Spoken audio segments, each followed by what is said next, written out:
मित्र खने ने कर तकी, मेरा दुख काटे कोई। मैन प्रीतम दुख कटिया,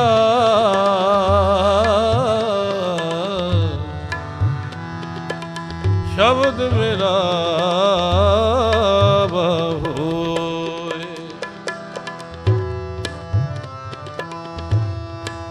मैन प्रीतम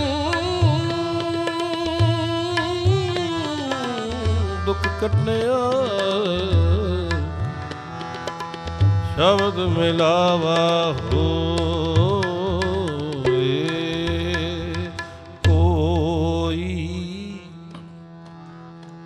मिलावे मेरा प्रीतम प्यारा, तिस पे आप विजाई,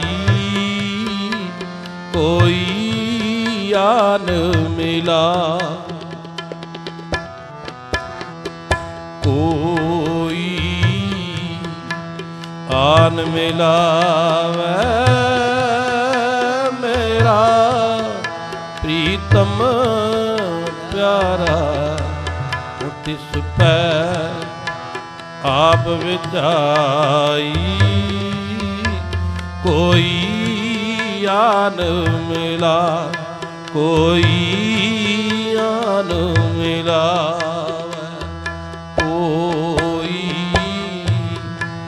आन मिलावे मेरा प्रीतम प्यारा, हो तिस पे आप विजाई, कोई आन मिलावे, कोई आन मिलावे।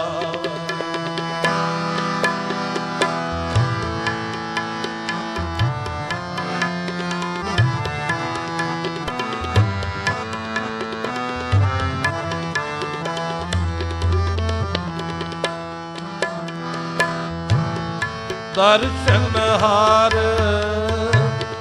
देखन के आई, हर देखन के ताई।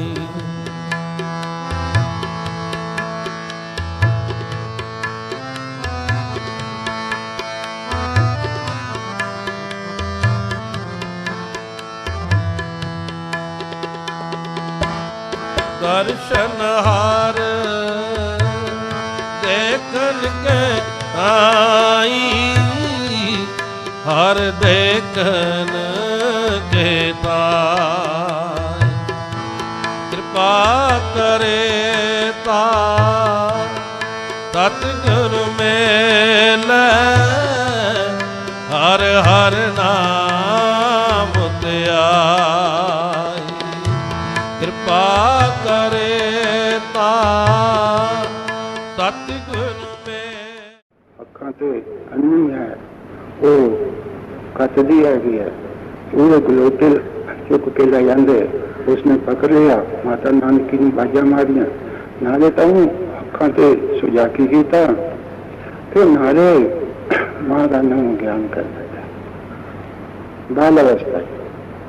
फिर एक माली आएगा, वो कोको आएगा, उसने फुलों की टोकरी भेटा की, महाराज ने कोई फल मारिया को दूर कर देता, पूजा मांगो, नाले जन्म मरण का कोप दूर कर देता, जन्म मरण कट दिया, तिना गुणों से रहत कर दिया।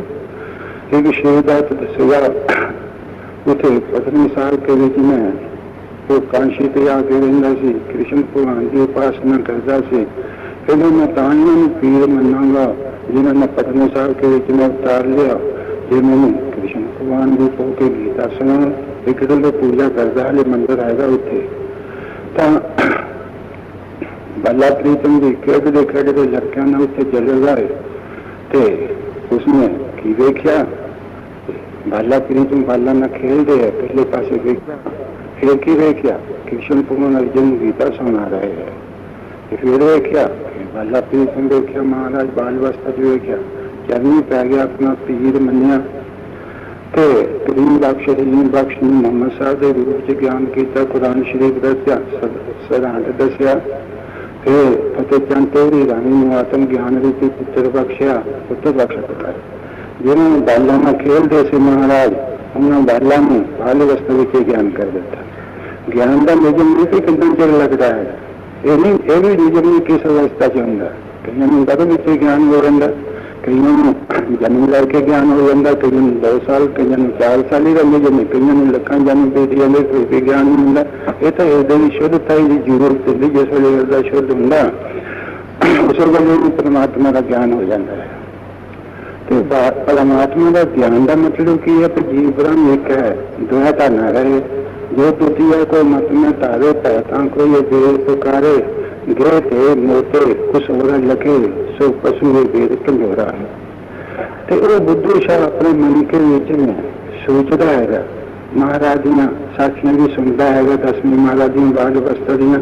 फिर महाराज 5 साल पटना साहब के विच में रह के लखनऊ आ रहा है। उथे आरफ दिन सेगा मुसलमान फकीर अंबाले का, महाराज की शादी के बीच में गया, भीखम शाह सेगा सहारनपुर का। इन दोनों ने 10वीं महाराज ने बाल अवस्था में ज्ञान करके संसार का दिलते पार किया। फिर महाराज श्री आनंदपुर साहब गए, 24-25 साल के हो गए। तो फिर भी पटना साहब के बीच में सारे बाल लीला के बीच में 24 साल तक उत्थे से बाल लीला बिच आके सारे फिर दर्शन देके तो निहाल करते रहे। बुद्धि शाह के अंदर तस्वीर आ गई 10वीं महाराज की बाल अवस्था की कथा सुन के। तो इसी चिंता में मेरा ही पता नहीं शरीर किस वेले मर जाना है, मरने से पहले ज्ञान करना। जब लग जला रोग नहीं आया, जब लग काल ग्रसी नहीं काया, जब लग विकल भई नहीं बानी, पहले वे मन सार नहीं पानी। मरने से पहले ज्ञान हासिल करना, मुक्त होना, जन्म मरण कटना, फिर कोई नहीं बनना है। अब के चुप मरना चाहो, इस पौड़ी के जो न चुके बने जमते रहो, मरते रहो, धर्मराज में साल धंधे रहो, 84 लाख जीना भोगते रहो।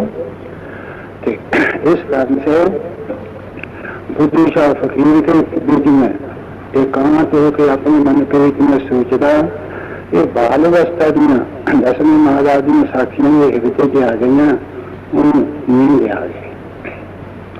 बुद्धू शाह ने नींद आ गई, नींद के बीच में सुपना आया।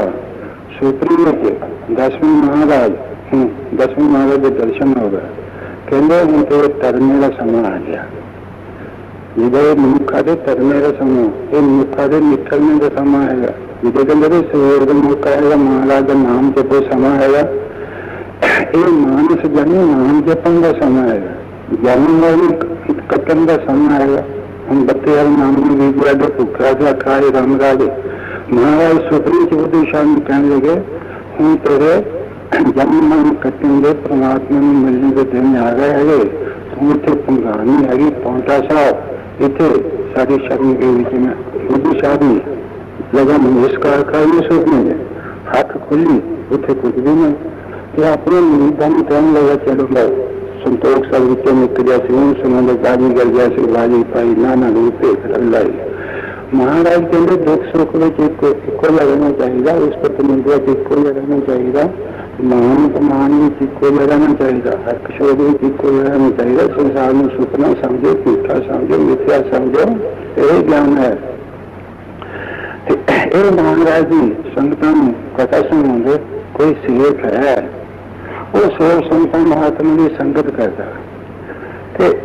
जीवन मुक्त है। जिदा कहा जनक गृहस्थ जीवन मुक्त होया, तो वो सेवक संत महात्मा नाल वचन करता, परमात्मा के पास ब्रह्म की है, जीव की है, ईश्वर की है, आत्मा की है, ऐसे वचन करता है।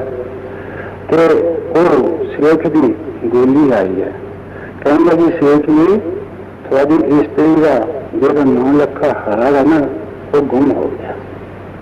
सेवक ने जगह तो सोचिया जगह, फिर सोच के सेवक कहने लगा, गोली बहुत चंगा होया, भला होया, जा फिर संत महात्मा ने ला पे भजन परमात्मा के पास देखा, महाराज के पास देखा भजन ला पे कर क्यों जो जिज्ञासु हैगा तो उत्तराधिकारी हैगा। हम तो केवल संसार के परमेश्वर चाहिए, एकदम मंदिर एकदम बात हमको साथ होते हैं। वो तो वही कम करने दे करके देती परमात्मा के पास जावे, दूर न जावे। कर्म आपको अपनी केंद्र के दूर जिन नाम से आया गए में सकत काल नानक तन लकेती छुट्टी नाल। उसमें शेख संता महात्मा में परमेश्वर के पास गलन करने लगे।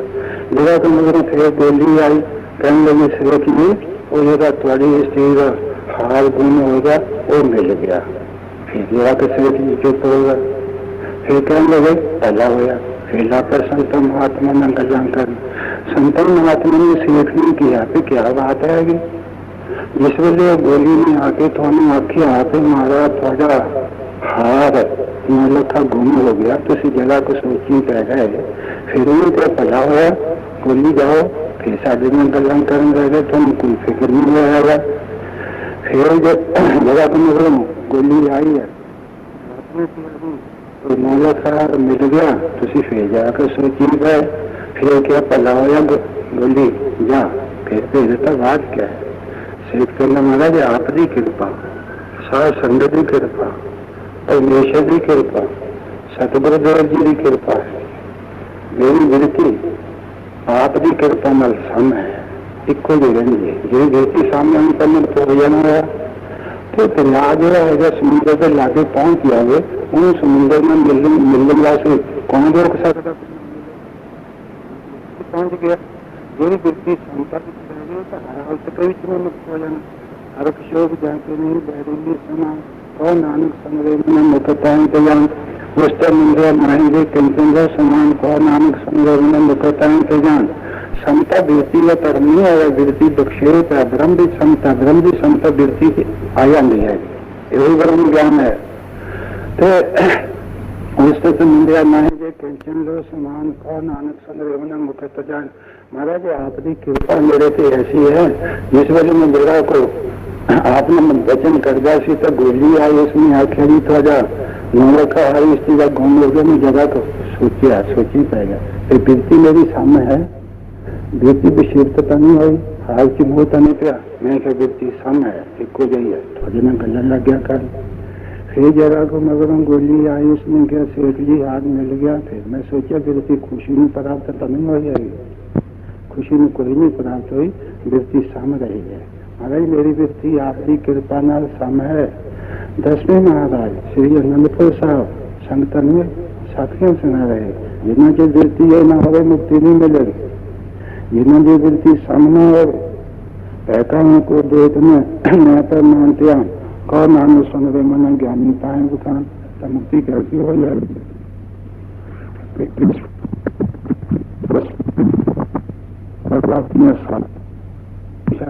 मन बड़ा परेशान होया। एक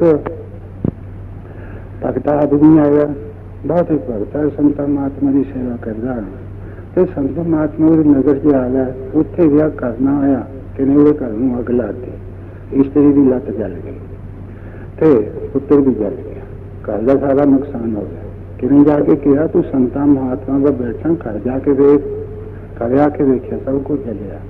जगह को सोचिया मेरी वृत्ति तने विक्षिप्त हुई, परमात्मा वाले तने काटा गया नहीं पिया, नचन लग गया, खुशियां मनाने लग गया। तुझे भी नचो, मिठाई पकाओ, जलेबियां मकाओ बनाओ, बड़ा खुश हो गए, बड़ा नचे, मेरा कुछ नहीं किया है। उन्हें क्या गल की बात है, तेरा इतना नुकसान हो गया, फिर तुझे भी नचो, कूदो, मिठाइयां पकाओ और खुश होगा। उन्होंने गल समझ में। फिर कुछ दिन बीते, सबको मिल गया उनके पास, मैं विश्व गणपति जो है पैसा कृपा कीजिए। तो संत महात्मा जो दिल में जानते से कहने के भगतन तो परमेश्वर चाहिए। जिस वे घर में आ गई पता नहीं किदा लग गई, इन्हें आके वेख्या, वृत्ति देखी, कहना वृत्ति ठीक है, खुशी होया, प्रसन्न होया। तो फिर इन्हें सबको मिल गया, सारी चीजें मिल गई, 10 गुना हो गया। फिर वृत्ति उन परमेश्वर के पैसे नहीं लगी, फिर मारे गया। श्री भक्ति दिखती है, बाकी कोई नहीं दिखती। जहाँ उसकी जरूरत की ना शादी हो गई, जिसका निशाना केवल परमात्मा है, ब्रह्म है, सच्चिदानंद। ना परिवार की मोह, ना अपने की मोह, न खाने बिच, न पीने की, न काम, न क्रोध, न लोभ, न मोह, न अंग, न मन। ये कोई सकाल कोई तय है, परमात्मा की प्राप्ति क्यों न होगी, वो परमात्मा न मिल जाएगा। बुद्धूषा बड़ा प्रसन्न होया, बड़ा खुश होया, हाथ जोड़ के बेनती मत चेतनानंद द्वित है, वही सत वस्तु है जो ऐसा कोई समय पीछे नहीं था जिस वेले परमेश्वर नहीं था, ऐसा कोई समय कहाँ नहीं आएगा जिस वेले परमेश्वर, पूरा सदा ही रहेगा परमेश्वर। विदुषा प्रसन्न हो गया, खुश हो गया, नचन लगे, मेरे 4 पुत्र है, मेरा 700 मरीज है, 2 करोड़ की मेरी जायदाद है, मेरा श्री सब आपदा हो गया, जिथे मर्जी ला लो। नचन लग गया, टप्पन लग गया, जिसे आत्मा नहीं असी ढूंढते सा, कोई आत्मा अपना आप पाया। चला गया कुछ बिना मगरों भंगानी का जंग होया, 10वें महाराजा 22 राजा नाल थे मुसलमाना नाल। बुद्धूशाह ने अपने 4 पुत्र ते 700 मरीज, 2 करोड़ की जैद अपना भी सतगुरु में पेश कर देता। भंगानी के जंग के बीच में जब बुद्धूशाही के 2 पुत्र शहीद हो गए, 200 मरीज शहीद हो गए, जायदाद भी बड़ी फिरी लग गई। तो जिस वेले 10वें महाराज की उसे फतेह हुई है तो बुद्धूशाह ने सद के अफसोस ले देखा। बुद्धूशाह ने कहते कि तेरे पुत्रों का ते मरीजों का बड़ा अफसोस है। बुद्धूशाह कहता महाराज जेडे असीं रह गए ना शहीद नहीं हुए, साडा अफसोस करो। उन्होंने अफसोस की करना है, उन्होंने खुशी मनाओ। हूँ तो आज सपूती कई लक्ष्मण दे, राम गई जांका पूत, राम संग बड़े ताकि मात शोक क्यों करे। यदि जन तो भगत जन कह दाता कसू, नहीं तो जन्नी बाज रहे काहे गिवावे ने। महाराज असीं आपके पासे क्यों ना लग गए, बाकी जेडे मरीज हो क्यों ना लग गए, साडी तुसीं कमी करो, शोक करो। वो तो महाराज तर गए संसार भगते पार हो गया है।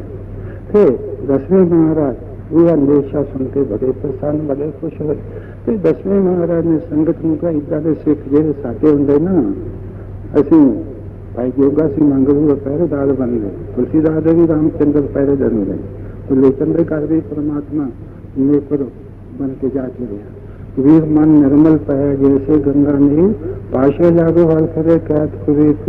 इदा के जो सिख है वो मेरे लोग करेंगे मेरा रूप है, मैं उन्होंने रूप है, जिसे पंजे प्यारे उन्होंने रूप कोई रूप होगा।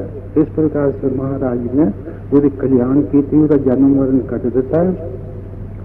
तो इस प्रकार से महाराज ने उपदेश किया। तो ये जो मानस जन्म है ये जो मुख्य प्रयोजन है, कंपल्सरी सब्जेक्ट है, जरूरी काम है, जिस वास्ते आया है वो है नाम जप के परमात्मा नाल मिलना। तू करता तू हुआ, मुझ में रहा न हो, जब आपका प्रका मिट गया, जब देखा तब तू। ये काम हो गया, सारे काम हो गए। हरे हरे जन दो